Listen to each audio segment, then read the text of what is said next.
it the whole time. Like, it's not, if you're serious about it at all or you care about it, it's probably not fun all the time. That's the other thing, I guess, is that people say, oh, you write novels, that must be fun. I'm like, dear Lord, sometimes, but so if you're a little bit serious about something, yeah, like I would call it, more of like a vocation, like you feel like you have to do it and you feel passionate about it and you would do it no matter what, and you want to be good at it and you want to make something great. What I'm going to get out of it is continuing to get better at it.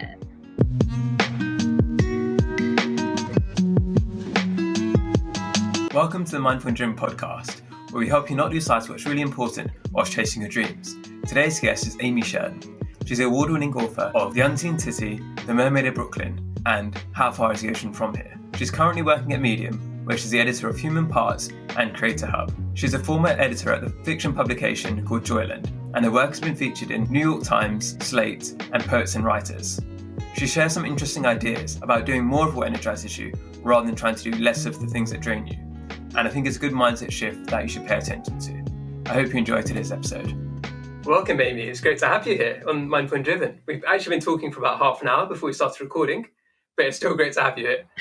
Thanks so much. It's so fun to be here. So I first found out about you because you edited Forge, which is the personal growth publication of Medium. And you've since moved on, so now you're the senior manager at Creator Support. But in your time in Forge and in how much you've read over time, has there been any common advice you've disagreed with that you see all the time? Yeah, I see the advice, the very well-meaning advice all the time of, if there's something that you care about, do it every day, produce something every day, write every day, exercise every day, whatever it is. If you're working on your business, touch your business plan every day. And oh God, I just feel like that's such kind of gatekeeping advice. I don't think it's meaning to be at all. And I think for some people it works really well, but a lot of people have really complicated lives and every day doesn't look the same. And I think it can be kind of self-defeating if you say, oh, okay, I'm going to get on a streak where I'm writing every day or posting on Medium every day or whatever it is, and then you miss a day, then you get in a weird head game of like, now I have to start over and I failed at this thing. And that is, making anything is already hard. You don't need to make it harder for yourself. You can just, it doesn't have to be a beautiful looking process, it can be messy. Yeah, and I completely agree because I haven't written every day ever, I don't think. Even when I started out, because I started out writing when I had a job. So I couldn't write every day. I had other things going on, especially pre-pandemic when I had a bit of a social life before. What's that? And yeah, a bit of one, yeah. Yeah. And what I saw is like everybody was telling me that you need to write every day to be successful. But I didn't do that. And it's worked out okay for me so far. And I still see it amongst other people. And it's almost this trap that people get set in. Because if I tell them you don't need to write every day to be successful, or to meet your targets or to meet your goals, then they argue with me. It's like, no, I need to do it. It's like, but you're new and you can see that I've managed to do it without doing that. But they're kind of locked in this thing that so many people have told them that you need to do this. I understand it because there's something very seductive about the idea that there's a formula. I think that's what people are really getting at when they're trying to ask or give that advice. But just wouldn't that be great if there really was just a formula to success, whatever success means to you, if it's growing your following on Medium or writing a novel or whatever. I was going to say running a marathon. I think there is a formula to success for that one, but creative pursuits. And if it was really a matter of like, if you get up at 5 a.m. and you face the east or whatever, some people have all these things that they do. If you use this kind of device, if you shut off your notifications, if you have gotten 8 hours of sleep and do your meditation and breathing, and then creation will be easy and you will be able to do it. Because I think any kind of creative work actually is hard and unpredictable. So of course we want to control it or sort of game it, figure out how, if I just do all these steps, then it'll be easy. But I actually think it's very freeing to sort of let go of that because I don't know. have kids, which means that my life is just not the same every day.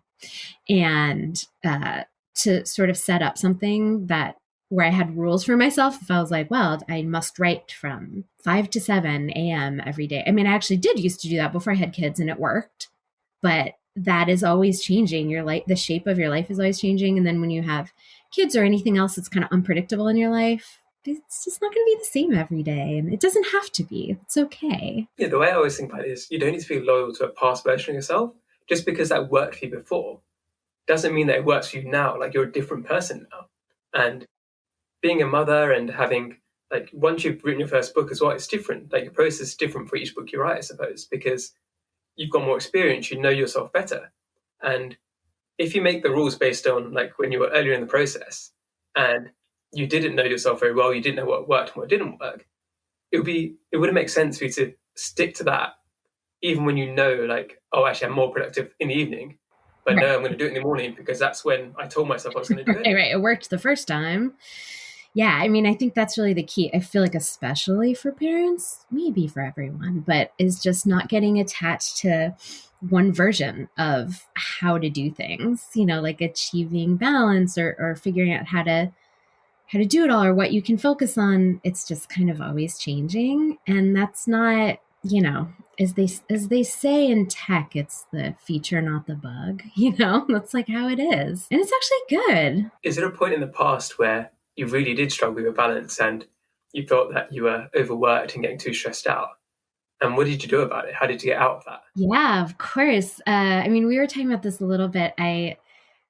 Especially when I had little kids. So my kids are 10 and 12 now. And anyone who's listening who has very little kids, let me just say it gets so much easier. It really does. It doesn't feel like it ever will when you're in it, like when they're toddlers, but when they were really little. They're not teenagers yet, are they? What's that? They're not teenagers yet, though, are they? I mean, they are not technically teenagers. My particular children have like always been teenagers, but spiritually. But yeah, but they're 10 and 12, which are great ages. Highly recommend having kids that age. Some good advice that people can use. Right. Not teenagers yet, but also not, toddlers where you can't sort of ever let them out of your sight. Like, that's a hard stage. So when they were really little and I was home with them and trying to freelance and trying to write a novel, because it's a very normal thing to do to always be trying to write a novel, as I am, no matter what else is going on. It was really hard. It was really hard. And it was, I think, made harder by this sort of well-meaning thing that people do to parents of very young children, which is that they're always telling you to enjoy it. I would get stopped on the street by people saying, I'd have like a baby screaming in a carrier and a toddler running, into traffic or whatever. And people would be like, oh, enjoy these moments. And I would just be like, oh, if anyone else tells me to enjoy this, I swear to God, like, yeah, you're enjoying moments every day, but also a lot of it is hard and tiring and you don't get enough sleep. And so that was, I think, a really hard time. And I had to edit, I mean, I think this is true of any really busy moment in your life. If you have creative work or any work that you want to do, you just have to edit.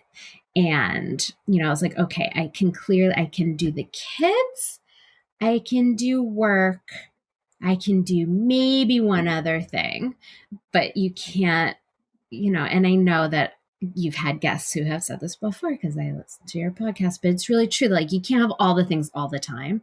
So I was like, all right, didn't really have much of a social life for a couple of years. Didn't really worry about exercising much. Had a really messy house. Just things that, like, I didn't love. It wasn't my favorite. I would have liked all those things to be great. But I was sort of like, sometimes I have an hour. I could work on a piece of writing in that hour, or I could fold the laundry. And you know what? The laundry is going to get folded eventually, but the book is not going to write itself. So you just have to, like, be a little ruthless with the things that you kind of like ignore. Like, you face the other way from the pile of laundry and you do your work that needs to get done. Yeah. And how many novels have you written now for the people who aren't familiar with your work? So many. but 3 have been published, and the 4th one is on the way. I'm supposed to get the contract any moment now, although it's like the holidays and publishing in New York kind of shuts down. Which one do you think was the hardest to write in terms of like the stage you were at life at that point? I would say my 3rd book, the one that just came out last year in the pandemic, which is an interesting way to launch a book. Not the worst, honestly, but not the best.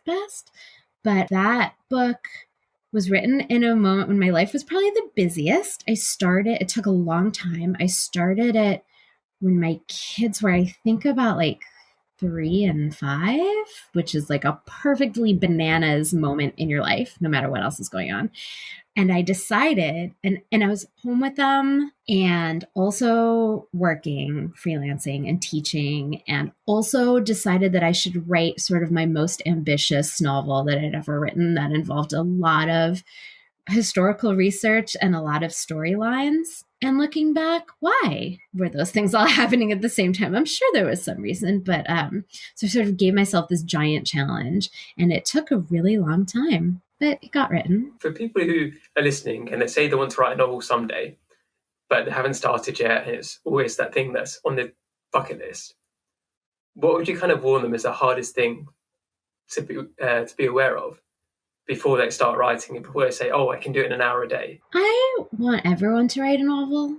I really do, because I don't know, if people want to write a novel, I think that they should. And I think it's a really good experience. I mean, it's a terrible experience, but it's a good experience, no matter what happens to the novel, because it's just an amazing challenge for any kind of brain. And I think it makes you appreciate all the writing you see in a very intense way. You know, you never appreciate a beautifully crafted novel so much as when you have at least tried to write one. So I never want to be discouraging of people, but I do think it's very true that the writing of the novel, as hard as it is also the reward. So I get nervous when people say, oh, I really want to write a book so that this other thing will happen. I'm like, I'm going to stop you right there. You cannot. There's no reason to write a novel. There's just no reason to write a novel unless you really want to write that novel and you want to be in the experience of writing it. And because I like the deepest satisfaction that you get is in that creative process, and when it's really cooking and when the characters start talking to you and you didn't expect them to, and it takes a turn and you're like, where is this coming from? It's like a mystical experience. And then a close second is when you get, if it's published and you get contacted by a reader who is someone you don't know, who says, wow, this novel really affected me. It was just what I needed to read at the right time. I felt like you were speaking right to me. Those are like I think the two best things that happen when you write a novel. Yeah, I think that's a good point about pretty much everything in life, right? It's like if you're doing something that's like on the side, it's not because you need it to like put food on the table, then you should be enjoying that process. And I can have the same experience with dance competitions where sometimes it can get very serious and people were saying like they put themselves through very rigorous training and like hours and hours a week. And it's all because they want to win. Right. And it's like a sacrifice they need to make to win. Right. But dance is supposed to be fun. You're supposed to be going to the training because you're enjoying the training. So yes, you need to work hard, you need to put in the effort, but it shouldn't be like only because of the end result. It should be because you're enjoying that process too. Yeah, exactly. And I don't even think, like with writing, and I'm sure the same with dancing, you don't even have to really be enjoying it the whole time. Like it's not, if you're serious about it at all or you care about it, it's probably not fun all the time. That's the other thing, I guess, is that people say, oh, you write novels, that must be fun. I'm like, dear Lord, it's not, I mean, sometimes, but you know, what's fun is like watching TV. Watching TV is amazing. or even just being like a joyful amateur at something. Like I play guitar, not well, not in front of anyone, and with no end goal. And that is fun. It's only ever fun. The second it gets on fun, I put it down, which is why I'm not very good at it, you know? But so if you're a little bit serious about something, like I would call it, I mean, it's not for me, writing, and maybe for you, dancing, I don't know, it's not a hobby and it's not my day job, but at the risk of sounding extremely pretentious, I would call it more of like a vocation. Like you feel like you have to do it and you feel passionate about it and you would do it no matter what. And you want to be good at it and you want to make something great. But so it's not always fun, but it's also like what I'm going to get out of it is continuing to get better at it. Hi everyone, I hope you're enjoying the episode so far. I want to take a quick break to ask you to check in on yourself. There's many people struggling with balance, and there's nothing to be ashamed about. The tips that my guests and I share can hopefully help you along the way. But if you already feel overwhelmed or burnt out, it's probably best that you ask somebody for help too. For some, this might be a friend or family member, but others might feel like they have nobody they can talk to. If you're one of these people, check out the link in the show notes. It's for United for Global Mental Health. They've got helplines all across the world with people willing to listen on the other side. It's important to let somebody know how you're feeling. Now, back to the show. At the moment, how are things going? So your kids are now grown up a little bit, so you're not having to keep an eye on them all the time, I hope. Do you have the right balance now, do you think, where you've got everything juggling in the right way? I mean, I do. I feel like I actually have great balance now, which sounds bonkers to say. And especially while we're still in this pandemic, and I just feel weirdly lucky to have balance. I feel like a lot of people have the opposite of balance right now, especially parents. The key for me, and I don't think that this is replicable and I don't recommend it, but I'm divorced. And so I share the co-parenting.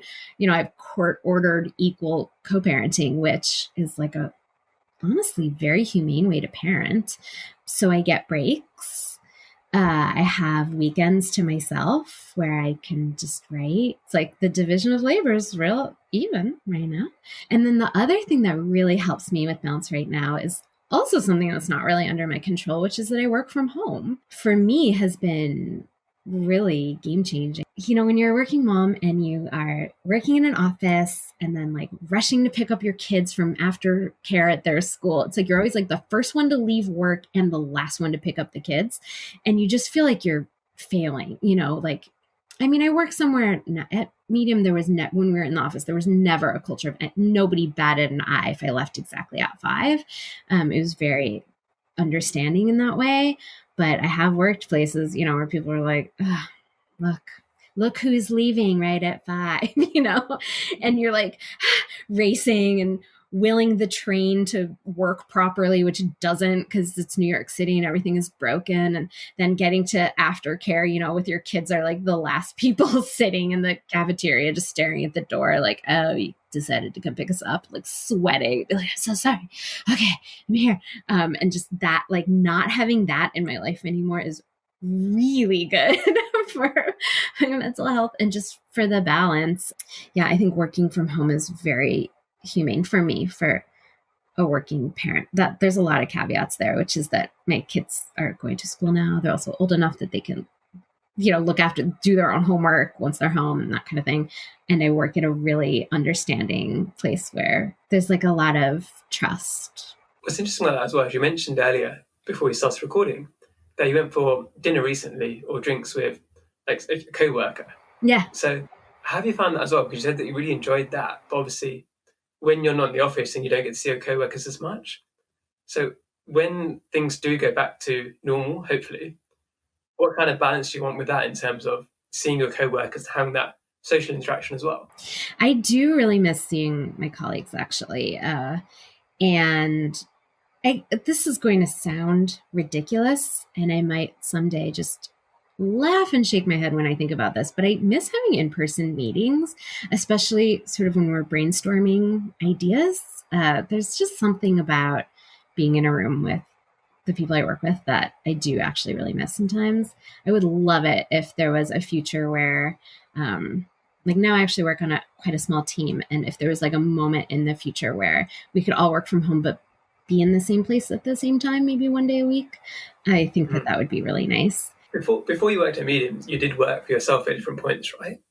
Which one do you prefer? Like, do you prefer working for a company, working in a team, or being your own boss? Because I know there's different opinions on this, but I can see like a lot of things I've lost by working myself now, I don't have that team, and I kind of miss it in many ways. Yeah, I think I thought that freelancing would be kind of my path towards feeling balanced as a working mom who also has this novel writing situation.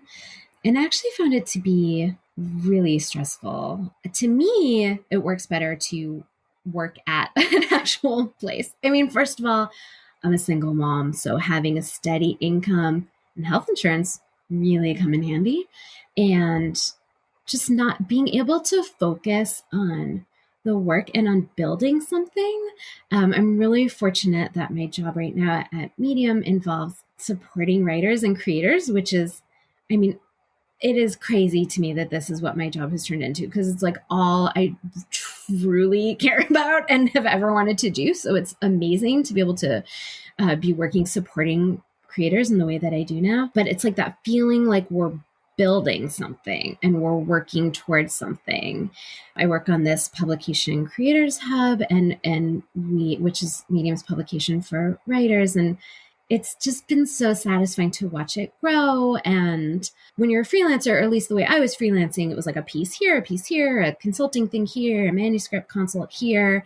It worked in that because I just had like these interstices of time when, my kids were doing something, but it felt so scattershot. And maybe it's because I wasn't, I think what you're doing is really different. If I had been more consciously like building my own thing or my own business or my own brand, I was just kind of doing things here and there.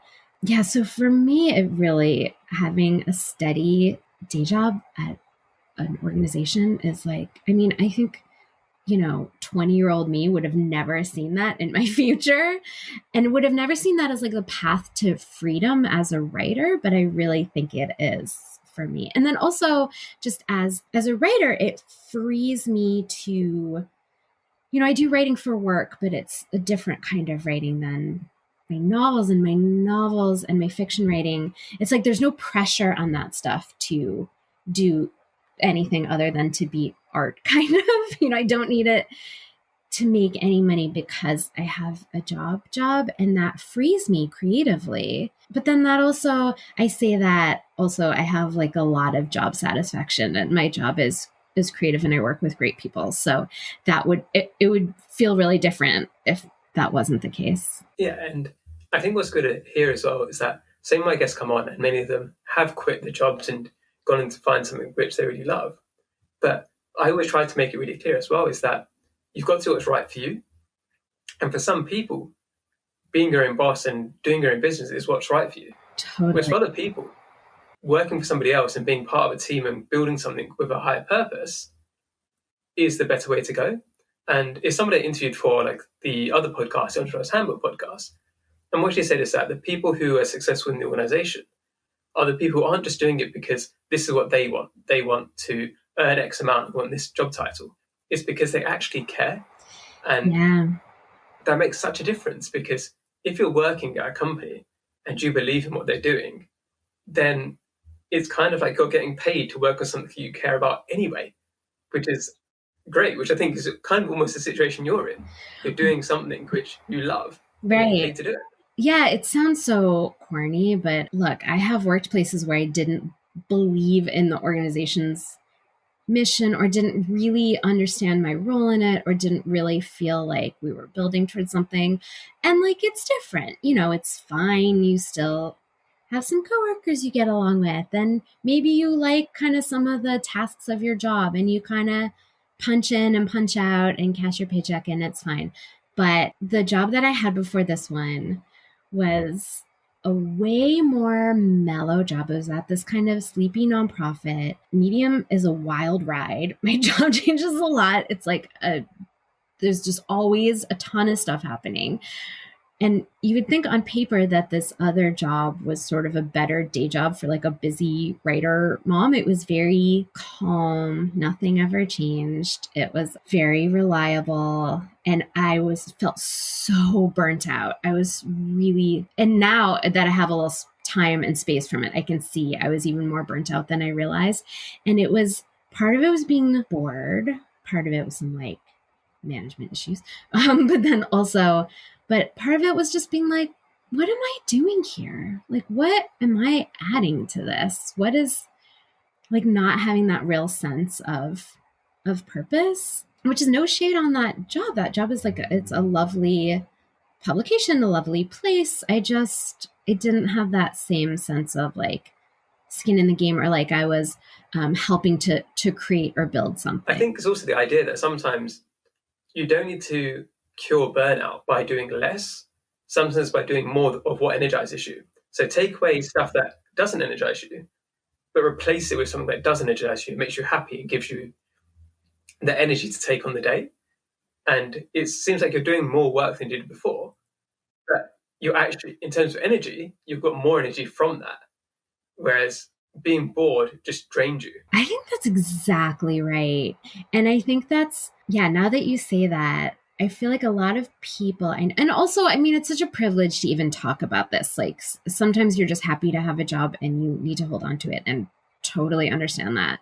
But I feel like I know people who are creative people and who are maybe building their own thing on the side, their own, they're teaching or they're consulting or coaching, and they have sort of a steady day job or thing where they're like, well, it's kind of boring, but it's steady and it's there. So I can't take on anything else because I have all this other stuff and I need to kind of conserve my energy.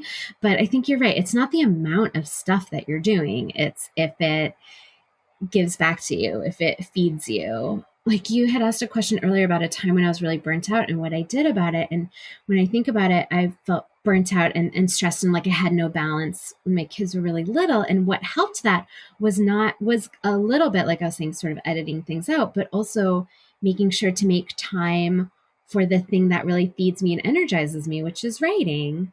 So it's like I had to like add something to fight burnout. I got the idea from somebody else. I can't remember who it was anymore, but I remember seeing that. I was like, oh, I don't know if I agree with that. Then the more I thought about it, I was like, wait, that kind of does make sense. It's like the introvert extrovert conundrum. Like, where do you get your energy? And wherever you get your energy, that's something that you should make space for in your life. Is it being around other people? Okay, then make that a priority. Is it having time to yourself? Okay, then make that a priority. Is it working at a job that really interests you? Okay, do that. Is it having a ton of free time? I mean, I think I fall into this trap all the time, the sort of writer fantasy of, well, if I just had nothing to do and we were talking about this because I'm about to go be in a cabin in the woods for a week writing, which will either be the best or like the worst. I might go lose my mind. But it's that sort of fantasy of like, if I had no other responsibilities and I could just be in a cabin in the woods and work on my writing or work on my whatever it is, my thing that I love to do, then that would be great. But is that true? I don't know if that's really true. I think we need all of these pieces of our lives. I think anything, if you just do it too much, you probably get sick of it and get burnt out, and you need input. What's one mindset shift you think the people listening today could make that make a positive difference in their lives? Well, like we were talking about earlier, I think the idea that there is one answer to sort of cracking the code of being balanced in your life and being able to do it all, I think that's just, it's tempting, but it's not that useful. I think what's right for one person isn't going to be right for everyone. And what's, like you were saying earlier, what's right for you at one point in your life isn't necessarily going to be what's right for you in another point in your life. I feel like you just have to kind of stay nimble. Yeah. And sometimes being okay with not having a process is okay. I think the real answer is you need to figure out what works for you, not what works for people on Medium, not what works for Amar, although I do feel like maybe you have all the answers, but what works for you in your particular life at this particular moment, which is like a very like unsexy answer, like, sorry, but you got to figure it out for yourself. Yeah, I think it's listening to the right people at the right time. Yeah. Because sometimes the advice you hear might work for you amazingly if you're at a different point in your life, but you shouldn't try to apply that advice if it doesn't suit your personal circumstances. So it's kind of like seeking that, like, who's in a position that I was in, and what advice can I take from them who know my actual experience and use that? Yeah. Yeah, exactly. Like we were talking about, there's a lot of kind of personal development advice from, no offense, men who don't have children. And I'll read it and be like, oh, yeah, that seems great. Wait, no, I can't. I have children. I can't do that, the thing like, and then do this every day I just live a different life. It's important. And then I also have to not beat myself up. Like, I mean, there's a lot of advice on Medium and on Forge that I feel like is such good advice that I personally can't assimilate into my life, and I can, like anyone, and beat myself up about it and be like, oh man, if only I had this great note card system or this great I don't know, exercise routine or whatever. That these guys are so productive, they're so on top of things. I'm a mess. And then I realized, like, well, that's first of all why that advice is so fascinating to me, and there are sometimes things that can be taken from it, and also I just have to remember what my life looks like. It's been a pleasure to talk to you, Amy. Where can the people listening today hear more about you? Well, I have a website, amyshearnwrites.com, and that has links to all my things. I'm on Twitter at Amy Shearn. Yeah, it's lovely to talk to you. You too. So the final thing I always finish off on is, what's one small thing that's brought you joy recently? Oh, gosh, you know what? I have a very specific answer, which is that my son felt very passionately that we do a Skittles taste test. And my daughter and I were both like, okay. And it was so, like all kids nowadays, my kids, I don't know, they're online a lot. They often seem very like world weary to me. They're like New York City kids who've gone through a pandemic. They're pretty knowing. And then every once in a while, we will all just find something that helps us to descend into silly, pointless joy. And it's such a treat. He set up this very careful blind Skittles taste test. It was actually fascinating. The Skittles flavors are very confusing. If you have your eyes closed, I highly recommend this. And then we had a really interesting conversation about the connections between our senses and how flavors work and how marketing works. And it was just delightful. And I ended up being so glad that we had set aside time for it. My daughter kind of sighed and had to set aside some homework, and I was trying to answer a work email, and we were like, why are you making us do this? And then it was so worth it. The larger takeaway you might think is, set aside some time to actually pay attention to your children, but really it's about Skittles. Try Skittles. They're crazy.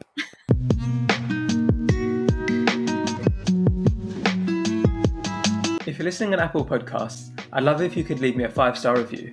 It really helps to get the message out further. Wherever you're listening, it would be awesome if you could subscribe and to share on your social media channels. If you want to see more of my work and advice, you can find all of the links in the show notes. Thank you again for listening, and I hope you have a lovely day.